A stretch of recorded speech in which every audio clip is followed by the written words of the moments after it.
नमस्कार व्यूअर्स, मैं हूं अमीश देवगन और आप देख रहे हैं वीकेंड का सबसे भरोसेमंद प्रोग्राम।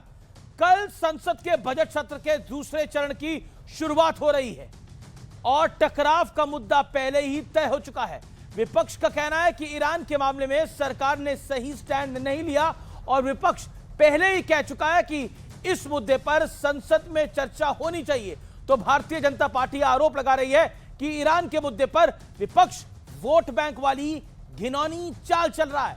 तो आज इसी मुद्दे पर जनता के बीच, जनता जनार्दन के बीच, मेरे युवा मित्रों के बीच होगी वीकेंड की सबसे बड़ी बहस।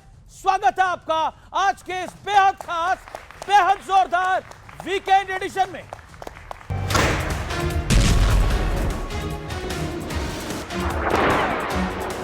कल से बजट सत्र के दूसरे चरण की शुरुआत हो रही है और ईरान के मुद्दे पर संसद में हंगामा तय है, क्योंकि सोनिया गांधी ने हाल ही में ईरान के मुद्दे पर एक लेख लिखा था जिसमें मांग की थी कि संसद में ईरान के मुद्दे पर खुली चर्चा हो।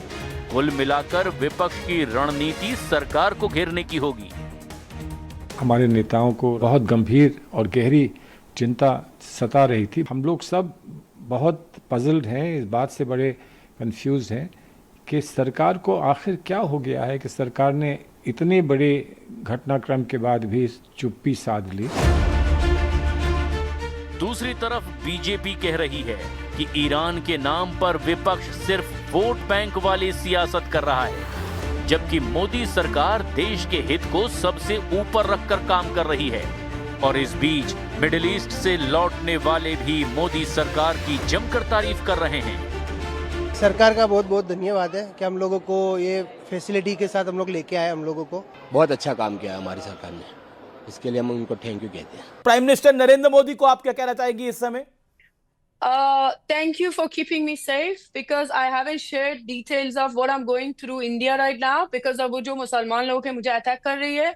If it wasn't because Narendra Modi ji, I would not be safe as we speak and stay in India. Thank you for keeping me safe. जी, इंडियन मुस्लिम्स आपको लगता है लकी हैं जो हिंदुस्तान में रह रहे हैं, भारतीय मुसलमान? Of course.